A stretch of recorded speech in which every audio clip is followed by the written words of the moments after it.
Hello guys, আজকে আমি তোমাদেরকে শেখাবো তোমরা বাড়িতে বসে কিভাবে আধার কার্ডের সঙ্গে ফোন নাম্বার লিঙ্ক করবে। তোমাকে আধার পরিষেবা কেন্দ্রে গিয়ে ঘন্টার পর ঘন্টা লাইন দিয়ে দাঁড়াতে হবে না। তুমি বাড়িতে বসেই আধার কার্ডের সঙ্গে ফোন নাম্বার লিঙ্ক করতে পারবে। আর যদি তোমার আধার লিঙ্ক করা মোবাইল নাম্বার হারিয়ে যায়, তার পরিবর্তে তোমরা কিভাবে নতুন নাম্বার অ্যাড করবে সব কিছু আজকের ভিডিওটা দেখলে জানতে পারবে। তাই ভিডিওটা সম্পূর্ণ দেখো, আর চ্যানেলে নতুন থাকলে চ্যানেলটা সাবস্ক্রাইব করে যেও। ফার্স্টে চলে যাবে প্লে স্টোরে গিয়ে এখানে সার্চ করবে আধার লিখে। লেখার পর দেখবে ঠিক এরকম ইন্টারফেসটা চলে আসবে। তো এটাকে ফার্স্টে ইনস্টল করে নেবে। করার পর এখানে যে ওপেন অপশানটা রয়েছে ওপেনে ক্লিক করবে। করার পর তোমাদের সামনে একটা কিছু পারমিশন চাইবে, সেই পারমিশনগুলোকে অ্যালাউ করবে। অ্যালাউ করার পর এরকম ইন্টারফেস তোমার সামনে চলে আসবে। তো এখানে দেখবে লেখা আছে বিগিন জার্নি বলে, ওইখানে ক্লিক করে দেবে। করার পর এখানে দেখতে পাচ্ছ সিকিউর উইথ ফেস, মানে তোমার প্রথমে মুখ স্ক্যান করতে পারো, তারপর যে বায়োমেট্রিক লক করতে পারবে, তারপরে লেখা আছে কন্ট্রোল হোয়াট ইউর শেয়ার, মানে তুমি কোনো শেয়ার করা জিনিস এখানে রাখতে পারবে। তারপরে দেখবে লেখা আছে manage Aadhaar of your family, তুমি তোমার ফ্যামিলির আধার কার্ড এখানে সেভ করে রাখতে পারবে। তো নিচে দেবে কন্টিনিউ টু রেজিস্টার বলে অপশানটা রয়েছে, ওখানে ক্লিক করবে।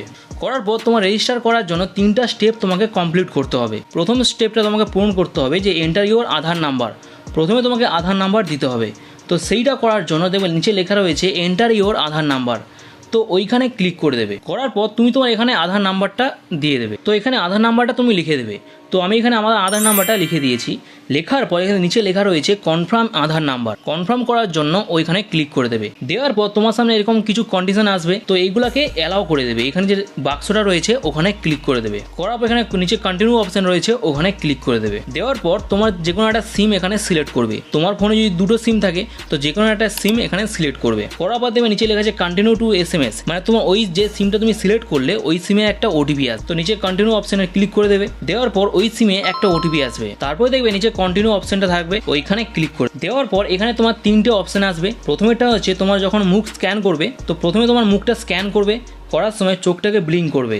তারপরে 2 নম্বর যে অপশানটা রয়েছে যে তুমি যদি কোনো চশমা পরে থাকো সেই চশমাটাকে খুলে দেবে। তারপরে 3 নম্বরে যে অপশান রয়েছে যেখানে তোমার আলো আছে সেই আলোর ওখানে গিয়ে তোমার মুখটা স্ক্যান করবে। এরকম অন্ধকারে না গিয়ে আলোতে মুখটা স্ক্যান করবে। তো যখনই তুমি মুখটা স্ক্যান করবে তারপর দেখবে কিছুটা লোডিং হবে। তো তারপর দেখবে এখানে নিচে লেখা রয়েছে যে you are getting your Aadhaar ready, এখানে আমার আধার কার্ড রেডি হয়ে গেছে। তো এরপর দেখবে নিচে কন্টিনিউ অপশান রয়েছে, ওখানে ক্লিক করবে। করার পর দেখতে পাবে এখানে আমার আধার কার্ডটা পুরোপুরি রেডি হয়ে চলে আসবে। তো তার জন্য তোমাকে প্রথমে লেখা আছে কন্টিনিউ টু সেট পিন, তোমাকে এখানে একটা পিন সেট করতে হবে। তো নিচে কন্টিনিউ অপশানে ক্লিক করবে। করার পর এখানে 6 অক্ষরের একটা পিন তুমি এখানে সেট করে দেবে।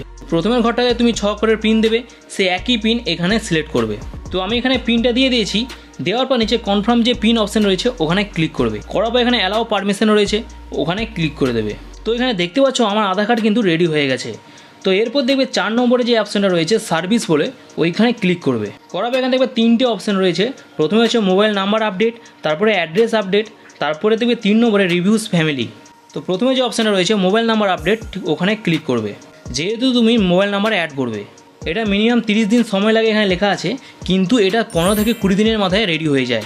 তো তার জন্য তোমাকে প্রথমে কিছু ফিস দিতে হয়, যেটা 75 রুপিস। তো তার জন্য তোমাকে 4টে স্টেপ এখানে পূরণ করতে হবে।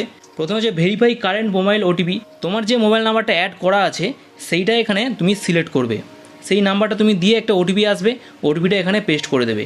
তারপর 2 নম্বর যে অপশান রয়েছে ভেরিফাই নিউ মোবাইল নাম্বার, তুমি যে নতুন মোবাইল নাম্বারটা অ্যাড করতে চাও সেটা এখানে দেবে। দেওয়ার পর ওখানে OTP আসবে, ওই OTPটা ওখানে বসিয়ে দেবে। তারপরে 3 নম্বরে তোমার মুখ স্ক্যান করবে। 4 নম্বরে যে অপশানটা রয়েছে মেক পেমেন্ট, ওইটা হচ্ছে তোমাকে ফার্স্টে পেমেন্ট করতে হবে 75 রুপিস, প্রথমে তোমাকে ওখানে পেমেন্ট করতে হবে। করার পর দেখবে 15-20 দিনের মাথায় তোমার আধার কার্ড কিন্তু রেডি হয়ে যাবে। ঠিক আছে, যেহেতু আমার মোবাইল নাম্বারটা যে আছে আমি এটা চেঞ্জ করব না, তাই এখানে আমি এটা করলাম না। তো তোমরা এরকম স্টেপ অনুযায়ী এটা করে নেবে। করার পর দেখবে তোমার মোবাইল নাম্বার অ্যাড হয়ে যাবে। যারা নতুন মোবাইল নাম্বার অ্যাড করবে তাদের জন্য এই 3টে অপশান, নিচে 3টে অপশানই আসবে। এবার যদি তোমার লিঙ্ক করা মোবাইল নাম্বারটা, আধার লিঙ্ক করা মোবাইল নাম্বারটা যদি হারিয়ে যায়, তার পরিবর্তে নতুন নাম্বার অ্যাড করতে হলে তোমাকে কিন্তু আধার পরিষেবা কেন্দ্রে যেতেই হবে। এটা কিন্তু তুমি বাড়িতে বসে কিন্তু করতে পারবে না, এখানে তুমি মোবাইল নাম্বারটা শুধু অ্যাড করতে পারবে। তোমার যদি কোনো মোবাইল নাম্বার হারিয়ে যায় তার জন্য তোমাকে নতুন নাম্বার অ্যাড করার জন্য তোমাকে সেটা আধার সেবা কেন্দ্রে যেতেই হবে।